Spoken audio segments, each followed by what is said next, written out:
मेरे सभी पूर्वजों को मेरा सादर। ओम श्री गणेश देवताय नमः। ओम श्री कुल देवताय नमः। ओम श्री गुरु देवताय नमः। ओम सर्वश्री इष्ट देवताय नमः। शिवशरण दोस्तों, मैं हूँ कड़प्पा, आपके सामने फिर से हाजिर हूँ। मेरे धर्म कर्म चरण में आपका स्वागत है दोस्तों। दोस्तों, दिन नक्षत्र तिथि योग और करम इन पांच अंगों से बनता है पंचांग। और रोज संकल्प छोड़कर पूजा करने से, पंचांग बोलने या सुनने से नाना सिद्धियां आपको प्राप्त होने की संभावना बढ़ती है।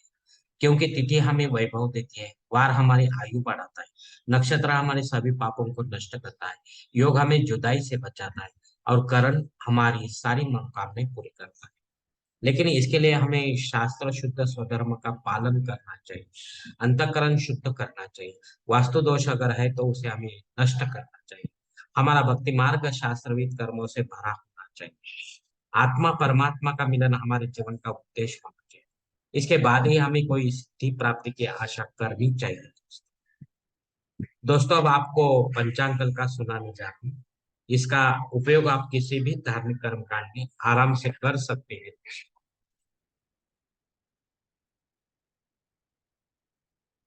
दोस्तों, आज तारीख 10 नवंबर 2023, शालिवान शक 1945, संवत्सर शोभन, अयन दक्षिण, ऋतु शरद, मास अश्विन, पक्ष कृष्ण।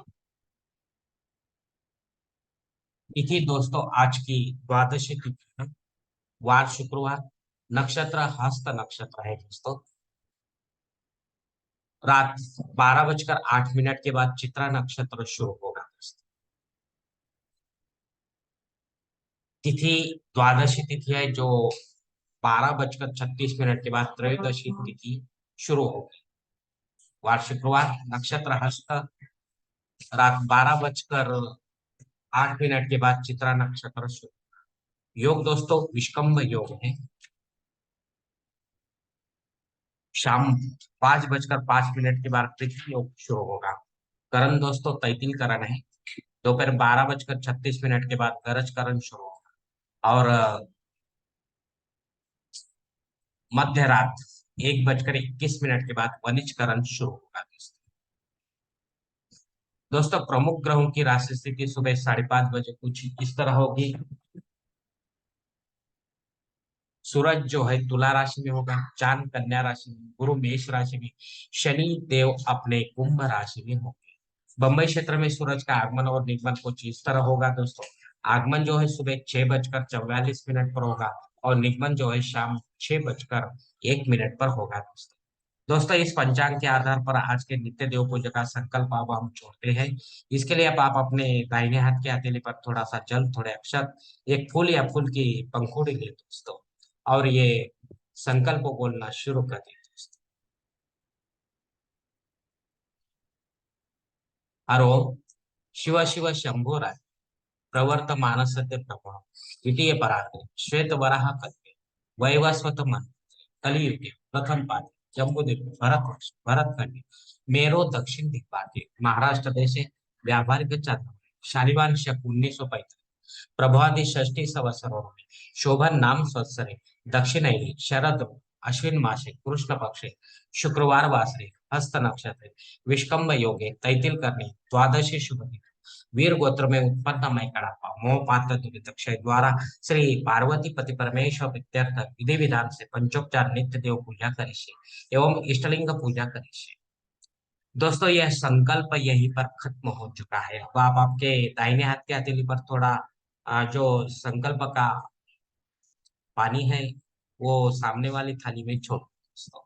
दोस्तों, इस संकल्प की काल मर्यादा जो है दोपहर 12 बजकर 36 मिनट तक है। इस समय के बाद अगर आपको कोई संकल्प छोड़ना है किसी धार्मिक विधि के लिए, तो कृपा करके आप ऊपर के बदले हुए पंचांग का सहारा लेकर नया संकल्प बनाएं दोस्तों। दोस्तों, मुहूर्त विभाग में आप देखेंगे दोस्तों, इसमें सगाई, गोद भराई, नामकरण, मुंडन, इन सभी के लिए कोई मुहूर्त अब नहीं है दोस्तों। गृह प्रवेश के लिए मुहूर्त है तारीख 10। मुहूर्त के दूसरे भाग में देखेंगे दोस्तों। जनेऊ संस्कार के लिए मुहूर्त है माघ मास में, शादी ब्याह, वास्तु शांति, भूमि पूजन तथा पाया भरण, इन सभी के लिए दोस्तों कार्तिक मास में मुहूर्त मिले। देव मूर्ति की प्राण प्रतिष्ठा अगर आप करना चाहते हो तो भगवान विष्णु और उनके अवतारों के मूर्ति की जो शास्त्रमान्य मूर्ति है, ऐसी मूर्तियों की ही आपको प्राण प्रतिष्ठा करनी है दोस्तों। और देवी माताओं की भी आप शास्त्रमान्य मूर्ति अगर है तो उसकी आप प्राण प्रतिष्ठा कर सकते हैं दोस्तों, घर में या मंदिर में।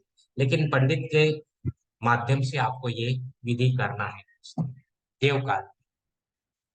इसके बाद दोस्तों प्राण प्रतिष्ठा के बाद आपको हर दिन भगवान विष्णु की मूर्ति पर पुरुष सूक्त का अभिषेक लेना है, और देवी माताओं की मूर्ति पर आपको श्री सूक्त का अभिषेक लेना है दोस्तों।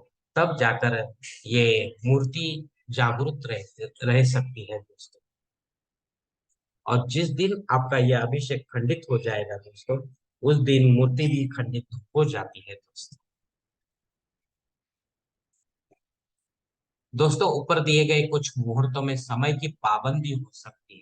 किसी जानकार से जानकर ही आप अपने लिए कोई मुख्य और योग्य मुहूर्त का चयन अपने जन्म कुंडली के अनुसार करें। अपने फायदे के लिए पंडित के माध्यम से जबरन कोई नया मुहूर्त इन मुहूर्तों के अलावा निर्माण ना करें, या गौण या आपातकाल के मुहूर्तों का भी चयन ना करें। तभी आप सही मुहूर्त का आनंद ले पाओगे दोस्तों। दोस्तों पंचांग में दी गई कुछ अन्य महत्वपूर्ण जानकारी है, वो अब हम देखेंगे। पंचांग शुद्धि दोस्तों दोपहर 1 बजे तक अच्छा दिन है, उसके बाद नहीं। दोस्तों आज का दिन विशेष जो है वो गुरु द्वादशी है। आपने कल का जो पंचांग देखा दोस्तों, तो दिवाली का महापर्व शुरू हो गया है। आज दिवाली का दूसरा दिन है दोस्तों। गुरु द्वादशी तो कल भी थी दोस्तों, और आज भी है, दोनों दिन। कल सुबह 10:43 से ये गुरु द्वादशी शुरू हो गई है। तो जैसे आपके गुरुजन वर्ग इस कार्यक्रम का आयोजन करते हैं आज या कल, उस हिसाब से आपको ये गुरु सेवा करनी है, गुरु पूजन करना है, पाद्य पूजन करना है। अगर कार्यक्रम है तो कार्यक्रम में, या गुरु जन के मठ में, या अपने घर पर उन्हें बुलाकर, कैसा भी करके आपको ये गुरु जो हमारे हैं, देहधारी गुरु, मंत्र दीक्षा गुरु, जिन्होंने हमें मंत्र दीक्षा दी है, वह स्वधर्म के, हमारे समाज के जो है, उनके हमें पाद्य पूजा करनी है, उनका मान सम्मान करना है। अपने अन्न वस्त्र दक्षिणा जान जनेऊ, या अगर आप लिंगायत हैं तो रुद्राक्ष माला या भस्म वड़ी आप उन्हें प्रदान कर सकते हैं, दे सकते हैं दोस्तों, और दक्षिणा आपको देनी है। तो इस प्रकार गुरु का पूजन करके आपको गुरु द्वादशी जो है वो, वहां से आपको दिवाली का पर्व शुरू करना है। कल हमने वसुबारस का भी मतलब गोमाते का भी हमने पूजन किया है दोस्तों। उनका भी आशीर्वाद मतलब 33 कोटि देवताओं का आशीर्वाद लेकर ये गुरु पर्व हमने शुरू किया है। दिवाली का पर्व, महापर्व जो है, पुण्याई कमाने का जो पर्व है वो हमने शुरू किया है। प्रदोष दोस्तों आज है, तो धनतेरस जिसे बोलते हैं, कि हमारे पास जो भी धन है उस धन की पूजा हमें आज करनी है। और धर्म धन के देवताओं की हमें पूजा करनी है, जैसे कि महालक्ष्मी माता है, कुबेर जी है, तो इनकी हमें पूजा करनी है दोस्तों। धनतेरस जिसे हम कहते हैं। और त्रयोदशी श्राद्ध कर्म भी आ जाए दोस्तों। अगर हमारे कोई पूर्वज अगर हमें छोड़कर परलोक सिधार गए हैं इस स्थिति पर, तो उनके नाम से हमें पिंडदान युक्त ऐसा श्राद्ध कर्म करना है अपराह्न काल में दोस्तों। ऐसा नहीं कि दिवाली है और ये श्राद्ध कर्म करना नहीं है। या श्राद्ध कर्म करना है और दिवाली नहीं करना है, ऐसा नहीं है दोस्तों। दोनों अपनी अपनी जगह आपको करना है, उसी समय समय के हिसाब से करना है। अपराह्न काल मतलब 2 से 4 बजे तक ही इसका टाइमिंग होता है दोस्तों। उस समय में आपको ये श्राद्ध कर्म करना है, पंडित के माध्यम से अपने घर पर कर, तब जाके आपको पितरों का भी आशीर्वाद प्राप्त हो जाएगा दोस्तों। दोस्तों अग्नि धरती पर दोपहर 12:36 के बाद हाजिर है, उसके पहले नहीं दोस्तों। अगर आपको नया कोई या नया कर्मकांड शुरू करना है तो आप इस समय के बाद कर सकते हैं, और जो रेगुलर है वो कभी भी कर सकते हैं। राहु काल दोस्तों सुबह 10:30 बजे से लेकर 12 बजे तक है। इस काल में अगर आपका कोई काम नहीं बनता है राहु के प्रभाव की वजह से, तो आपके लिए वो ठीक नहीं है। इसके लिए आप और कोई समय में इस काम को पूरा करने की कोशिश करो, हो सकता है आपको उसमें यश की प्राप्ति हो। दोस्तों संकल्प छोड़कर जो भी हम पूजा विधि करते हैं वो भगवान तक पहुंचती है, और भगवान हमें उसका फल प्रदान करते हैं, क्योंकि ऐसे धार्मिक कर्म कांडों के कर्ता कर्विता हम ही होते हैं दोस्तों। हम ही होते हैं हमारे जीवन को बिगाड़ने वाले और बनाने वाले दोस्तों। तो धन्यवाद दोस्तों। आज का ये